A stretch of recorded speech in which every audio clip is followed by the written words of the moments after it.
श्रीमहामृत्युञ्जय स्तोत्रम्। रुद्रं पशुपतिं स्थाणुं नीलकण्ठमुमापतिं नमामि शिरसा देवं किं नु मृत्युः करिष्यति। नीलकण्ठं कालमूर्तिं कालज्ञं कालनाशनं नमामि शिरसा देवं किं नु मृत्युः करिष्यति। नीलकण्ठं विरूपाक्षं निर्मलं निलयप्रदं नमामि शिरसा देवं किं नु मृत्युः करिष्यति। वामदेवं महादेवं लोकनाथं जगद्गुरुं नमामि शिरसा देवं किं नु मृत्युः करिष्यति। देवदेवं जगन्नाथं देवेशं वृषभध्वजं नमामि शिरसा देवं किं नु मृत्युः करिष्यति। गंगाधरं महादेवं सर्वाभरणभूषितं नमामि शिरसा देवं किं नु मृत्युः करिष्यति। त्र्यक्षं चतुर्भुजं शान्तं जटामुकुटधारिणं नमामि शिरसा देवं किं नु मृत्युः करिष्यति।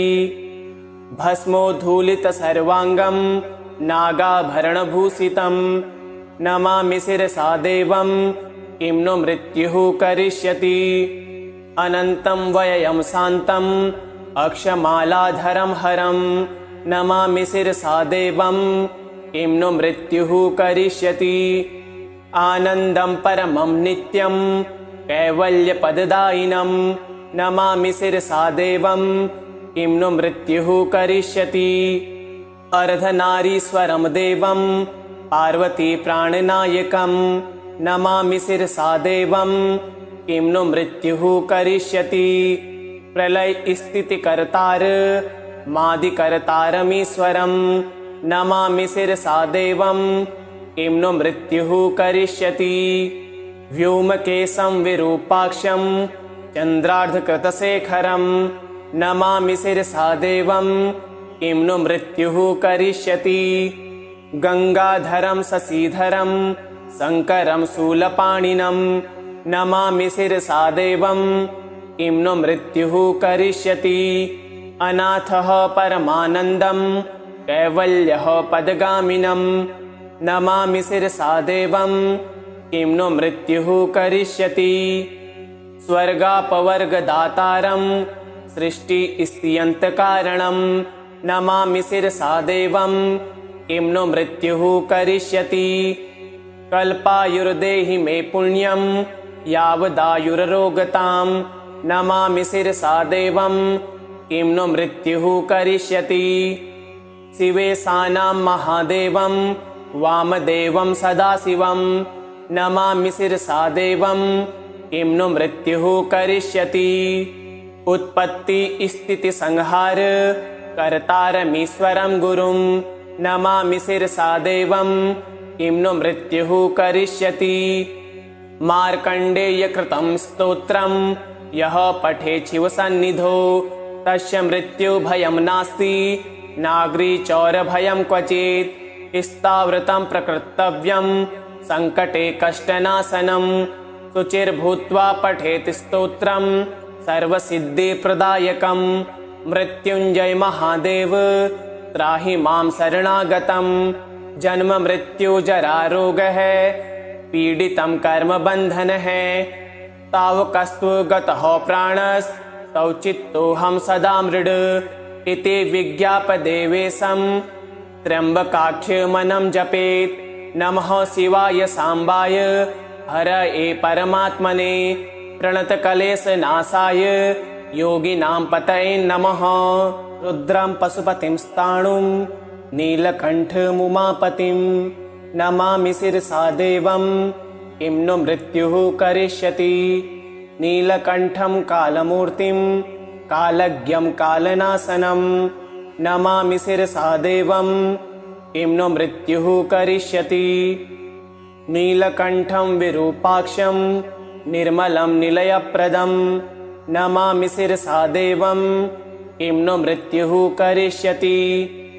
वामदेवं महादेवं लोकनाथं जगद्गुरुं नमामि शिरसा देवं किं नो मृत्युः करिष्यति।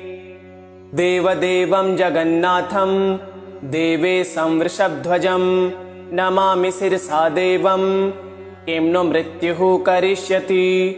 गंगाधरं महादेवं सर्वाभरणभूषितं नमामि शिरसा देवं किं नो मृत्युः करिष्यति।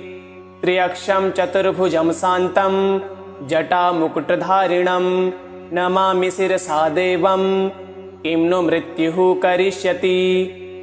भस्मोद्धूलितसर्वाङ्गं नागाभरणभूषितं नमामि शिरसा देवं किं नो मृत्युः करिष्यति। अनन्तं व्ययं शान्तम् अक्षमालाधरं हरं नमामि शिरसा देवं किं नो मृत्युः करिष्यति। आनन्दं परमं नित्यं कैवल्यपददायिनं नमामि शिरसा देवं किं नो मृत्युः करिष्यति। अर्धनारीश्वरं देवं पार्वतीप्राणनायकं नमामि शिरसा देवं किं नो मृत्युः करिष्यति। प्रलयस्थितिकर्तार मादिकर्तारमीश्वरं नमामि शिरसा देवं किं नो मृत्युः करिष्यति। व्योमकेशं विरूपाक्षं चन्द्रार्धकृतशेखरं नमामि शिरसा देवं किं नो मृत्युः करिष्यति। गंगाधरं शशिधरं शङ्करं शूलपाणिनं नमामि शिरसा देवं किं नो मृत्युः करिष्यति। अनाथः परमानन्दं कैवल्यः पदगामिनं नमामि शिरसा देवं किं नो मृत्युः करिष्यति। स्वर्गापवर्गदातारं सृष्टिस्थित्यन्तकारणं नमामि शिरसा देवं किं नो मृत्युः करिष्यति।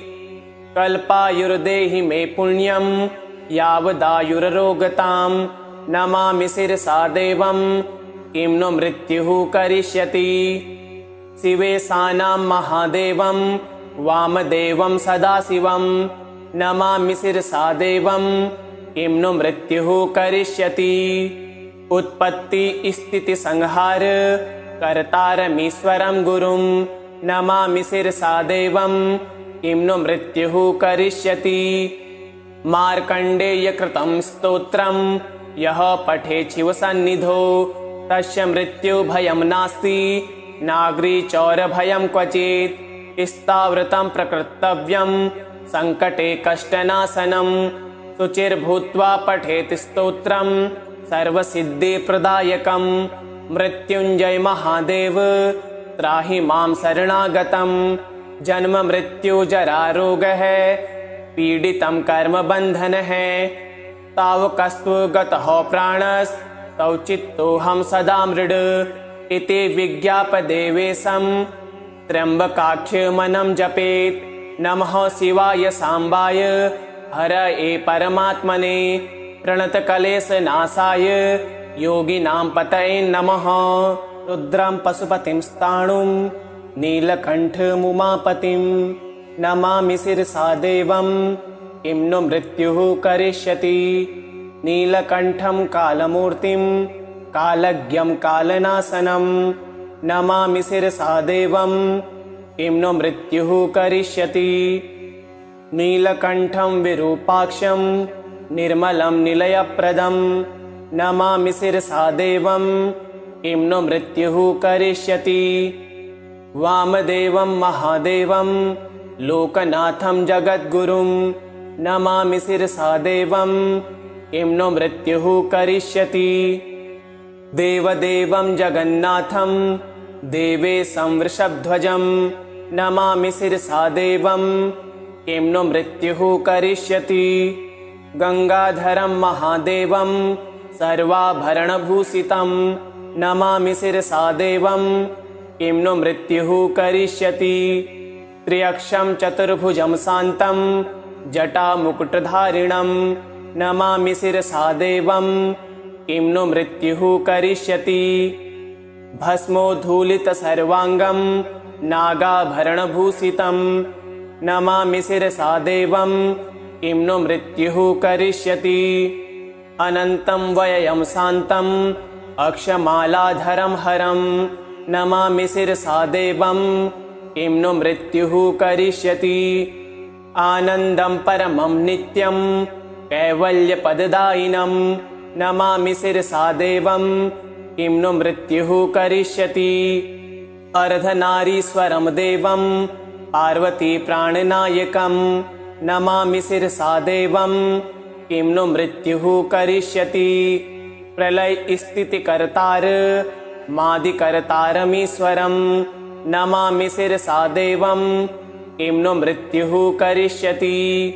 व्योमकेशं विरूपाक्षं चन्द्रार्धकृतशेखरं नमामि शिरसा देवं किं नु मृत्युः करिष्यति।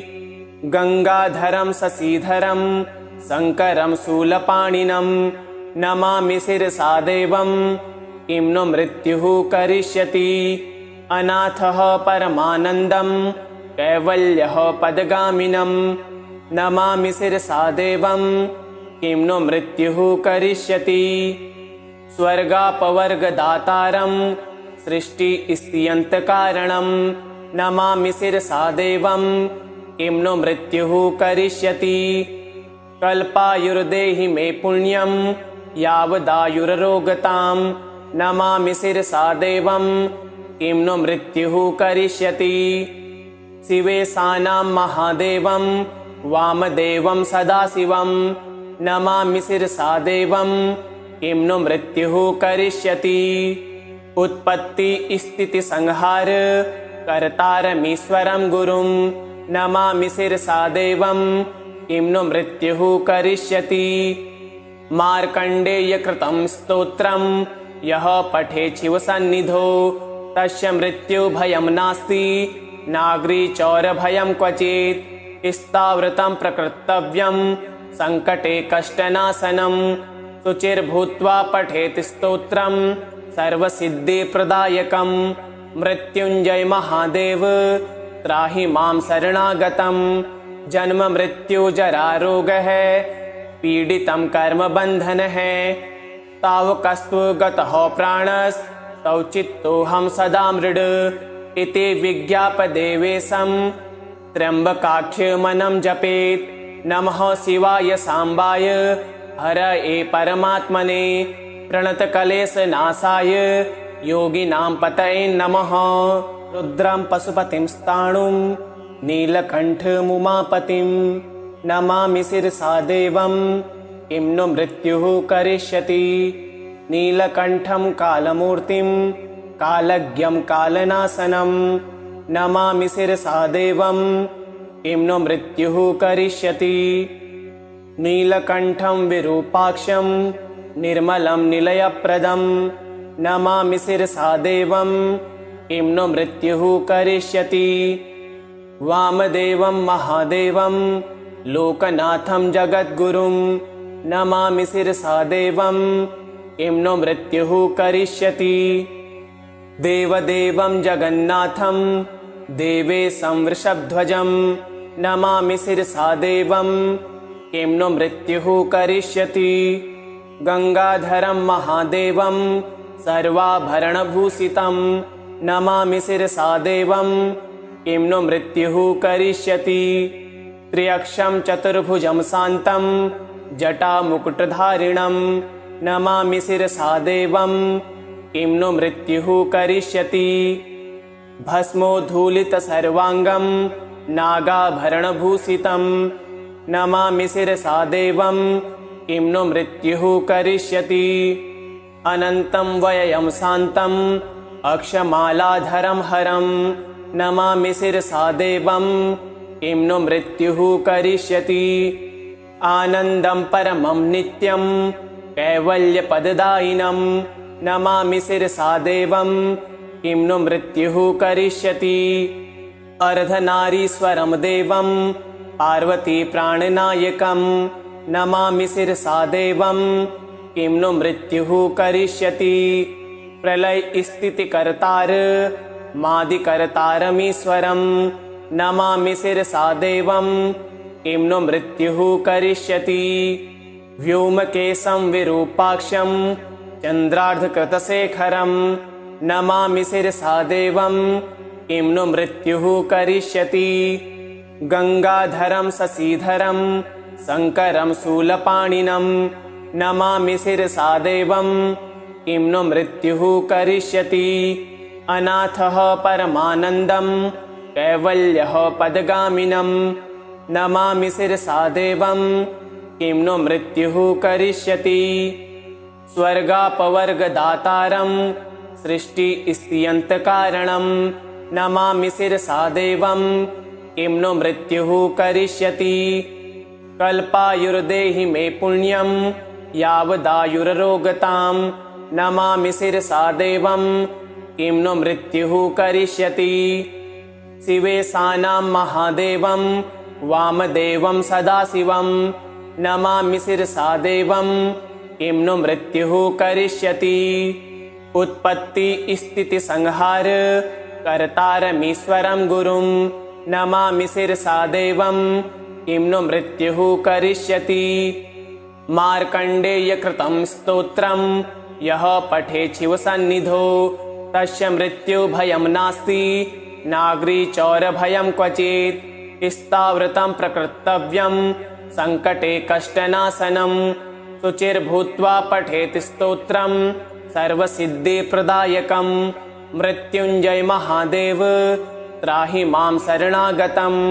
जन्म मृत्यु जरा रोगः पीडितं कर्मबन्धनः तावकस्तु गतः प्राणस्तौ चित्तोऽहं सदा मृड इति विज्ञापदेवेशं त्र्यम्बकाख्यमनं जपेत्। नमः शिवाय साम्बाय हरये परमात्मने प्रणतकलेशनाशाय योगिनां पतये नमः।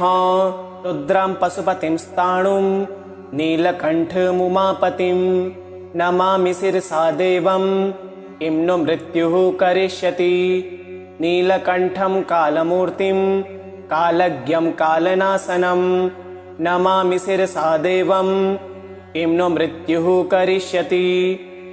नीलकण्ठं विरूपाक्षं निर्मलं निलयप्रदं नमामि शिरसा देवं किं नु मृत्युः करिष्यति। वामदेवं महादेवं लोकनाथं जगद्गुरुं नमामि शिरसा देवं किं नु मृत्युः करिष्यति। देवदेवं जगन्नाथं देवेशं वृषभध्वजं नमामि शिरसा देवं किं नु मृत्युः करिष्यति। गङ्गाधरं महादेवं सर्वाभरणभूषितं नमामि शिरसा देवं किं नु मृत्युः करिष्यति।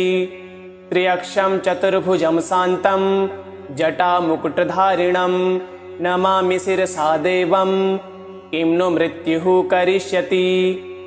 भस्मोद्धूलितसर्वाङ्गं नागाभरणभूषितं नमामि शिरसा देवं किं नु मृत्युः करिष्यति। अनन्तं व्ययं शान्तम् अक्षमालाधरं हरं नमामि शिरसा देवं किं नु मृत्युः करिष्यति। आनन्दं परमं नित्यं कैवल्यपददायिनं नमामि शिरसा देवं किं नु मृत्युः करिष्यति। अर्धनारीश्वरं देवं पार्वतीप्राणनायकं नमामि शिरसा देवं किं नु मृत्युः करिष्यति। प्रलयस्थितिकर्तार मादिकर्तारमीश्वरं नमामि शिरसा देवं किं नु मृत्युः करिष्यति। व्योमकेशं विरूपाक्षं चन्द्रार्धकृतशेखरं नमामि शिरसा देवं किं नु मृत्युः करिष्यति। गङ्गाधरं शशिधरं शङ्करं शूलपाणिनं नमामि शिरसा देवं किं नु मृत्युः करिष्यति। अनाथः परमानन्दं कैवल्यः पदगामिनं नमामि शिरसा देवं किं नु मृत्युः करिष्यति। स्वर्गापवर्गदातारं सृष्टिस्थित्यन्तकारणं नमामि शिरसा देवं किं नु मृत्युः करिष्यति। कल्पायुर्देहि मे पुण्यं यावदायुररोगतां नमामि शिरसा देवं किं नु मृत्युः करिष्यति। शिवेशानां महादेवं वामदेवं सदाशिवं नमामि शिरसा देवं किं नु मृत्युः करिष्यति। उत्पत्ति स्थिति संहार कर्तारमीश्वरं गुरुं नमामि शिरसा देवं किं नु मृत्युः करिष्यति। मार्कण्डेय कृतं स्तोत्रं यः पठेत् शिवसन्निधौ तस्य मृत्युभयं नास्ति नाग्री चौरभयं क्वचित्। स्थावृतं प्रकृतव्यं सङ्कटे कष्टनाशनं शुचिर्भूत्वा पठेत् स्तोत्रं सर्वसिद्धिप्रदायकं। मृत्युञ्जय महादेव त्राहि मां शरणागतं। जन्म मृत्यु जरा रोगः पीडितं कर्मबन्धनः तावकस्तु गतः प्राणस्तौ चित्तोऽहं सदा मृड इति विज्ञापदेवेशं त्र्यम्बकाख्यमनं जपेत्। नमः शिवाय साम्बाय हरये परमात्मने प्रणतकलेशनाशाय योगिनां पतये नमः। इति श्री महामृत्युञ्जय स्तोत्रं सम्पूर्णम्।